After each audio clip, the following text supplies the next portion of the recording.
Welcome to Beyond the Office. I'm Bill Keller, your host, and on today's episode, we have Samantha Musser, CPA and owner of Chime Accounting and Be a Happy Accountant. And it's great to have you on the show today, and we're excited to hear what you have to say and your insights about working with remote teams, but also about the future of accounting and also learning about what you do. So great to have you on the show, Samantha. Yeah, thank you for having me. So you have a moniker that's quite unique, the happy accountant.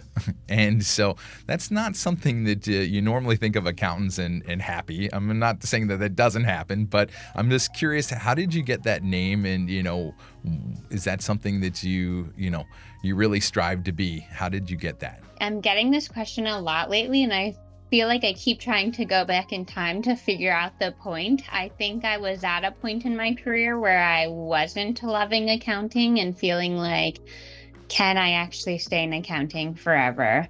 And then I left and moved to go somewhere else. And I was like, okay, I'm going to make accounting happy. I'm going to find the happiness in accounting because I love doing the client work. I love working with clients. It was always the struggle of the accounting lifestyle and the traditional CPA firm lifestyle.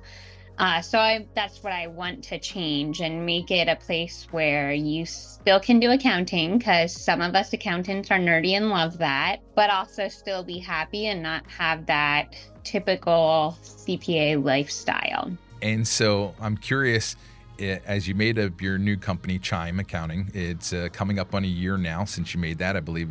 Is that right? Started in July, so congratulations, coming up on a year. So what have you done to change the structure? Because it sounded like you weren't really happy. You liked the work, you liked the people, but you didn't really like the structure. So how have you gone about changing the structure to make it work with your life? Yeah, there's a couple things I've done that I've realized have made all the difference. So one is structure.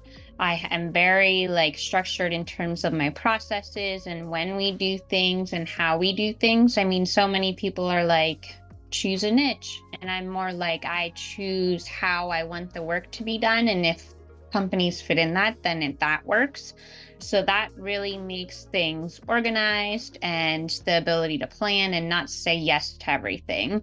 And then with that, we do not track our time, which in accounting firms, that was the worst thing to do. And I have so many feelings on that I won't get into. So I love not doing that. And we also work to have Fridays as a free day. So we're working towards the 4-day work week where we do all of our work in Monday through Thursday. If you have work left over, wrap that up on Friday. But otherwise, I want Fridays to be a flexible day so you can do whatever you want. Get your stuff done with your life and run the errands so you actually have a weekend or whatever it is. So I'm aiming towards that. And if I remember correctly, you've kind of moved away from tax work. So now you're primarily focused on the bookkeeping side, correct? Yes. Yep. We do not do any tax in our firm. We just work very closely with tax accountants to make sure they can do their job easily. But that then eliminates us having that crazy January through April that accountants are so known for as well. And I think that's great that you've been able to make that decision to basically give up what a lot of people think is a necessity, like, oh, you have to do tax, and saying, no, I don't have to do that. I can change the way that I'm choosing what I'm doing, right? And I think that is what I'm hearing you say is I'm making a choice rather than letting it happen. And you said about picking a niche, and your niche is process rather than industry specific. And I love that. It's a different way of thinking of things. And I think that's fantastic. So there's another side to this. So you've chosen to be happy. And for a lot of people, if they're not familiar, a lot of people are having the same problem you had, right? A lot of people are leaving public accounting. And so I guess my question is, what could people learn from you to be able to stay in something that they've trained so long for?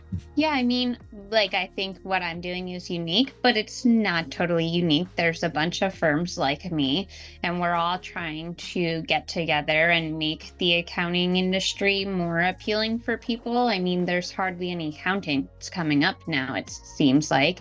So I think figuring out what about it is not making you happy, and then see, are there places that offer the solutions to what's not making you happy? I mean, eventually, that's what I did, and I went to a couple places to see, okay, well, this has what I like now, but it doesn't have this. So then I went to another place, okay, this has this and this, but it doesn't have this. So at that point, I was like, okay, I'm just going to start my firm. So, I mean, you have that option too, but there are places that will solve the problem and still let you do that accounting and client work if you specifically want that, like, multiple client service work still. I'm also curious because you have another business that you started. I'm not sure, it was just a few months ago, right?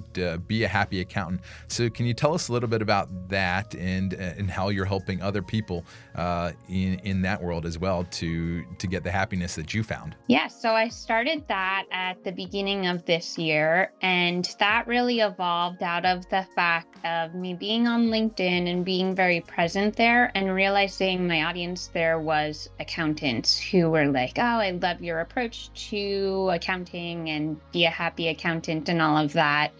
And starting my firm came fairly easily to me because I have been doing this for 8 years. I ran this at another firm. So I have done so much in figuring out how to make this client service model work in outsourced accounting.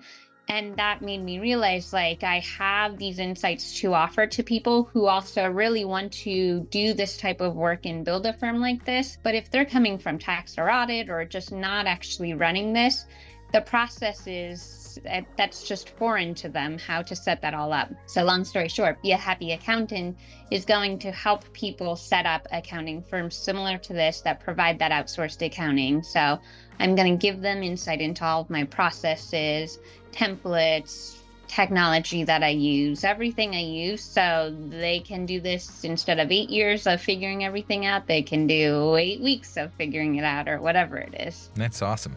So I'm curious because we talk a lot about remote teams and building remote teams here is, a couple things that I'm seeing. You're building kind of like a team with your client because you're working primarily, if not totally remote with them, but then you also have support staff. And I'm just curious, could you give us some helpful hints and tips on that you do and you've incorporated in your about working with your internal team, but also your external teammates or your clients to make this a different type of relationship and one that both of you can be happy with? Yeah, I mean, we are one of our big things is communication. So that's something accountants are not known for. Chime, the C in Chime is communication.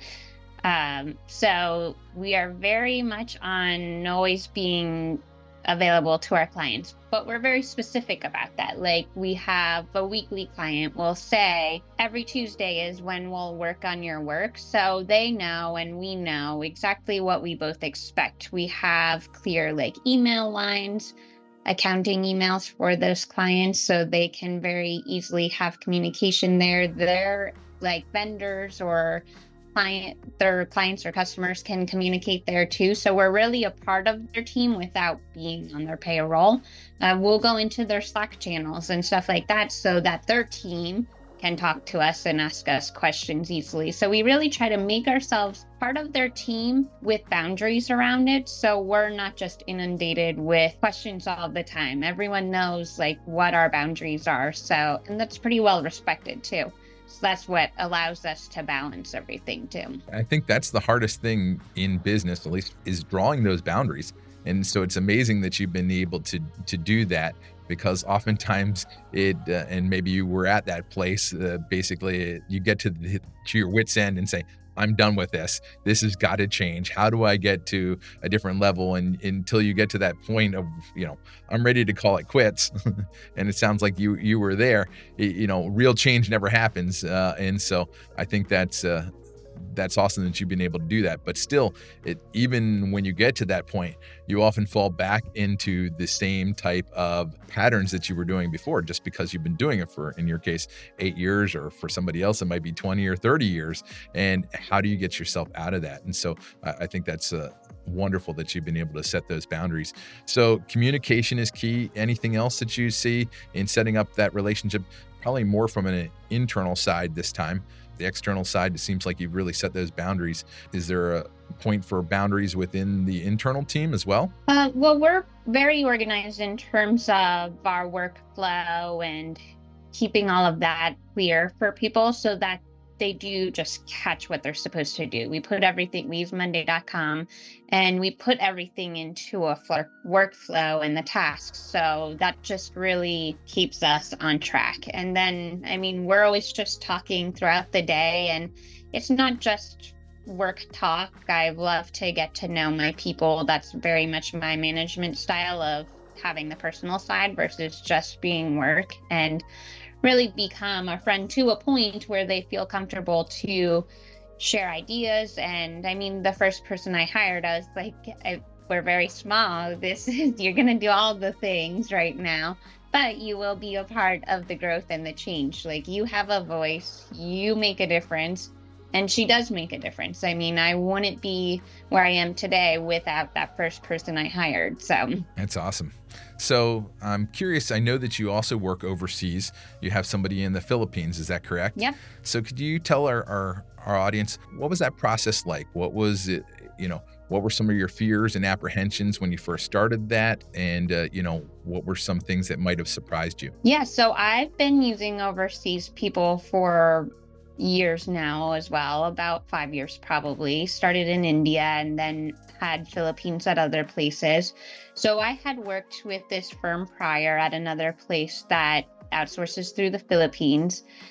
And so I had an idea of what it was like. The process is very nice, where you interview and really treat them as if they're your employee, but they handle all the logistical aspects and technology and all of that. So that right there is a huge thing, because technology is one of the biggest things in terms of the concern about overseas hiring. My person particularly works my hours. That's her choice. I didn't require that. So that kind of eliminates the hours situation.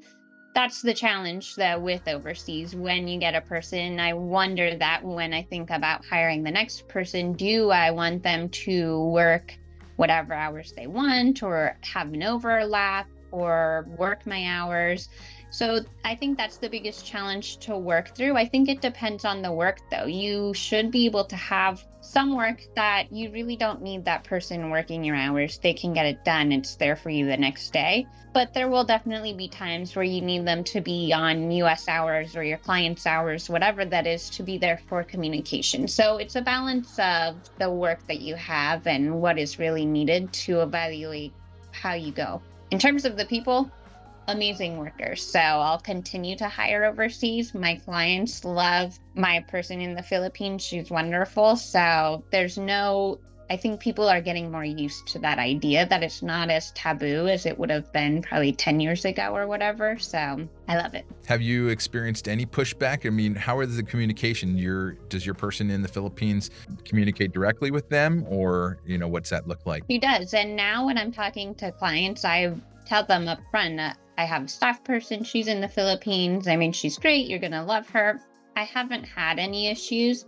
I'm sure there are people out there who do have concerns about it, but I'm not sure, since I'm still new, maybe the fact that I am very much more tech driven and a little bit outside of the traditional CPA firm feel, I'm getting the people who are more open to that versus what I would be if I was maybe a very traditional CPA firm and getting those types of clients too.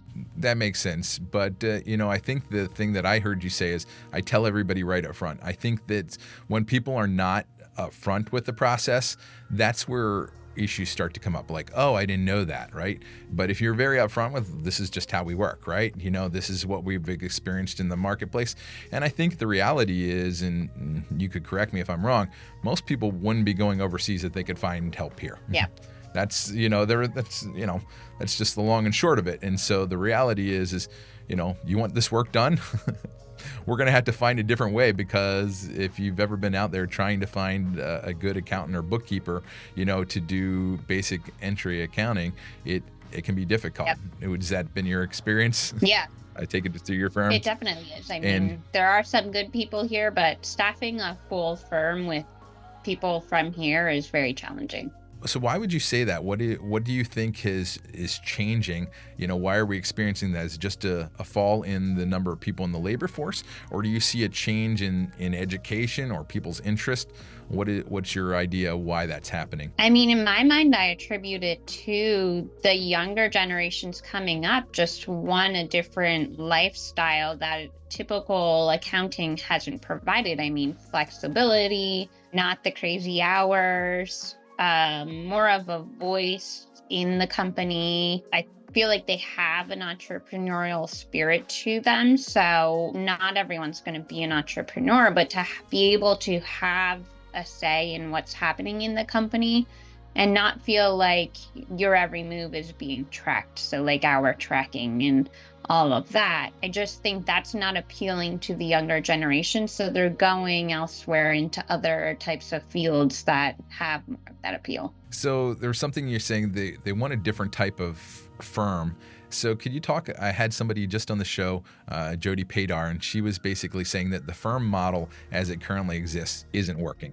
And would you agree to that? And if so, what has been your experience? Like, what needs to change in that model to be able to get people excited about moving into the accounting profession? I would say a lot of process things. I mean, the things that I feel like are great about my firm, of course, I'll like toot my own horn a little bit, but I think not saying yes to everything is a big thing, because that just leads to people being overworked and it just being so stressful and not giving the best client experience as well. I have a belief that tax firms can be run differently, where they really extend things out throughout the year, where they're working with clients quarterly or whatever to make things so less condensed. So just having more strategic timing of when you do work and more organized timing, and just not saying yes to everything. That's the biggest thing. Or let's try this new accounting situation we never dealt with in a new software, all of this. Like, there's a point of, yes, let's learn something new that we want to offer, versus saying yes to everything and making your people overworked and overwhelmed with everything they're doing. So I'm just curious, how do you go about, let's say a client that you have needs something that you don't want to say yes to, but how do you help them to find another resource, or what can you do because they have a particular need? And I think that's why a lot of accountants say yes to so many things, is because, my client has this need, and if I want to stay their accountant, then I need to say yes. So how do you help them in that process so that you can maintain those boundaries, but at the same time is the client gets what they need in the end as well? Yeah, I'm really trying to build my relationships now in terms of people who complement what I do and just do something different that my clients might need that I really don't want to say yes to, like HR responsibilities and payroll, for example. I have someone, if someone's really going to need some HR support, I have someone lined up who would be my go-to person for that. I mean, and same with the tax. I'm not going to give tax advice, so I have people lined up. I'm also a part of a network that is professionals, that is all like lawyers, bankers, all of that kind of stuff. So I know that I have that to look to because it's all over the US. So specifically going towards places like that to know I'll have these resources for my clients is something I'm very big on, because exactly what you say, I'm not going to say yes to everything, but I also don't want to just be like, oh, no, I don't do that. Good luck, you're on your own. So I'll figure out who can do it and work very closely with them to make it still feel seamless to the client, whether I'm doing it or not. That's fantastic. So kind of moving back to the team side, what are some pieces of advice that you found, working overseas to make it more seamless from that perspective, working with your teammates? Is it all about technology, or do you find there's other things that go about making that relationship really work and really sync? I mean, technology is huge, but I think the biggest thing is treating them exactly like any of your US team members. So it's not like, oh, we're sending this to our overseas team or whatever, kind of make them like the hidden back office. It's you're the same as if I have this US person here, you're an equal to them and exactly part of the team as they are, regardless of there being an ocean between us. And that gives them the buy-in and makes them really feel like they're part of your company versus just support staff or whatever. So I think that's a huge thing as well. I just did another podcast where one of my clients who has one of our people, saying the same thing as far as being very inclusive. And I think that that's one of the top secrets if they, to be intentional, to include them, to be part of their team. Really, you might be separated by 10,000 miles, but, how does it look if somebody came in and says, oh yeah, they're a second-class citizen, basically we send all the work over there, you don't know anything about them, you don't know their name, you don't know any of this stuff, and it's just, oh, that's where we send to get cheap labor. Those are the people that really have problems that I find. They don't get good quality work, that they find that there's issues. And just what you're saying is being inclusive, making them part of your team. And when you do that, you're going to be able to, one, work through the issues, because there are going to be some issues, right? I don't know if you've experienced some of those. And, I'm very upfront, because this is what I do on a daily basis, is there's going to be issues, need to leave it time. But if you're including them, that's going to be some of the glue that allows you to stick to that until you get through those issues. And on the other side of that, is going to be some great results, which is what it sounds like you're getting from your overseas team and from your team in general. So that's awesome. From a tech perspective, I know you're very tech oriented. Is there anything that you would recommend, working with remote teams or working with clients? Because for a lot of people, even just the client work remotely is kind of new. Everybody used to come in, sit down, and kind of go over your taxes, and then they would do it and come in and show them when it's done.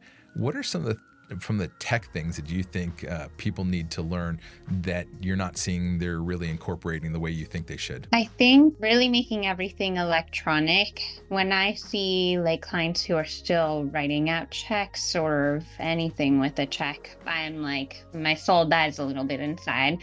So just things like that. It's so easy to streamline so much of, especially the bill pay process. It just eliminates so much time then too. So like we streamline it with AI. I mean, there's various softwares where it just sends the bill to, reads it, enters it basically, and you just need to review these things.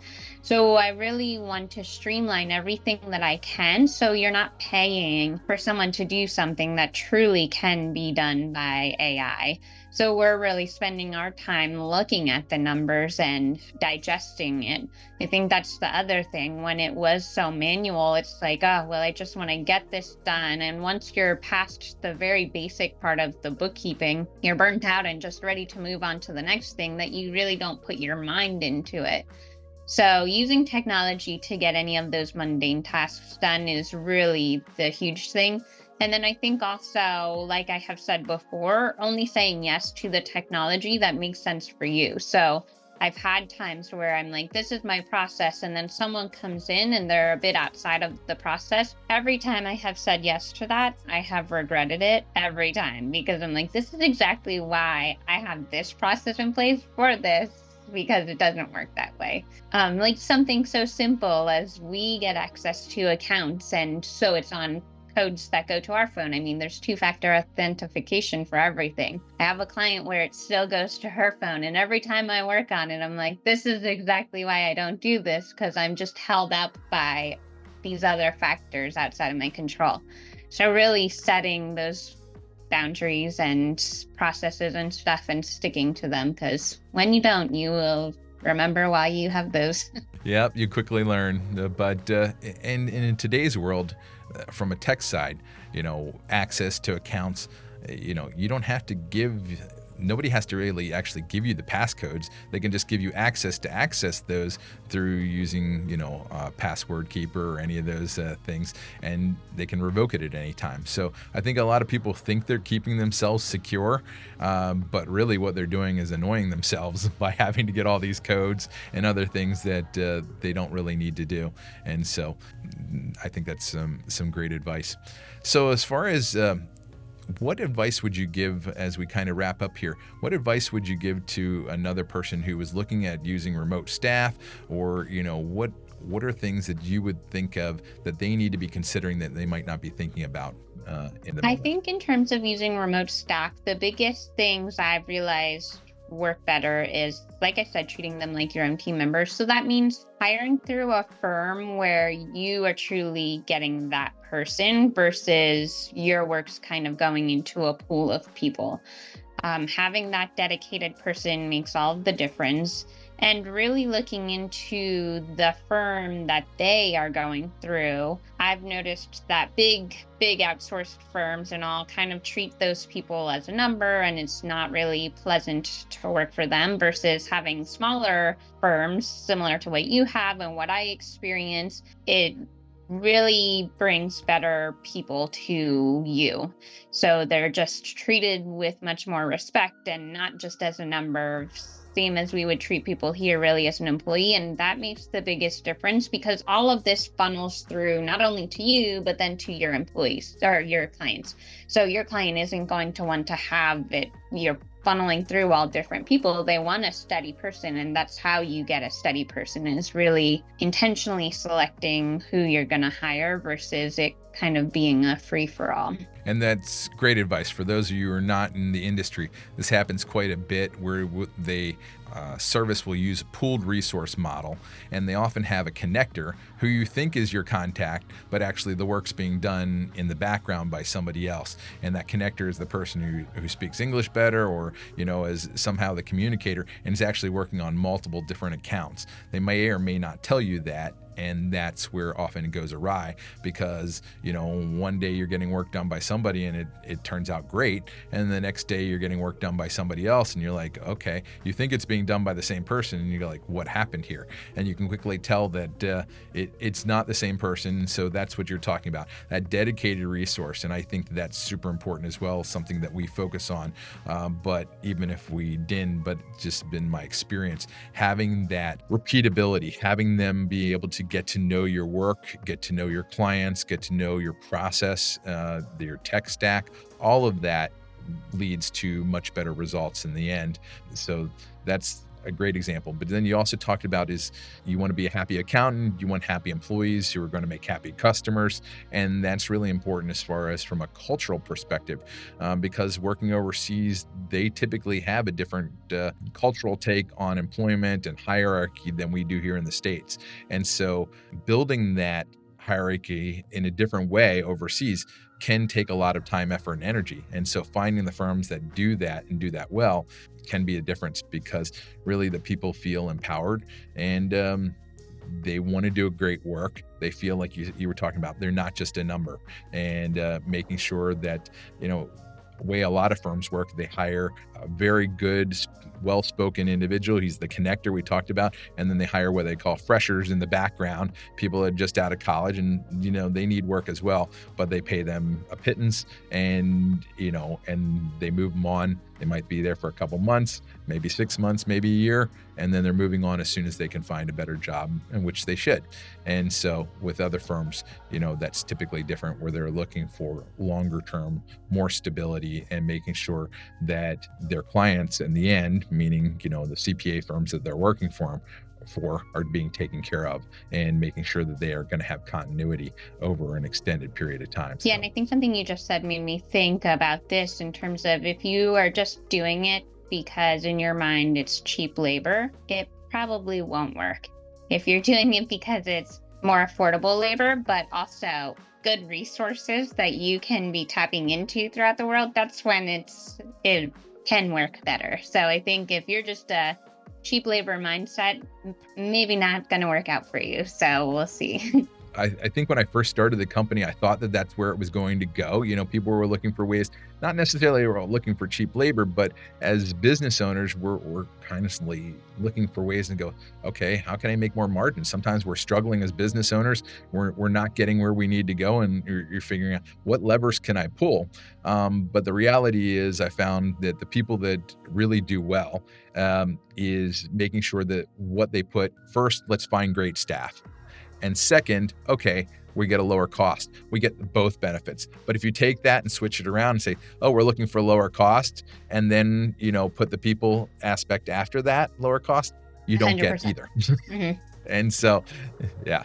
And so I think it's making sure that you put your priorities in the right order.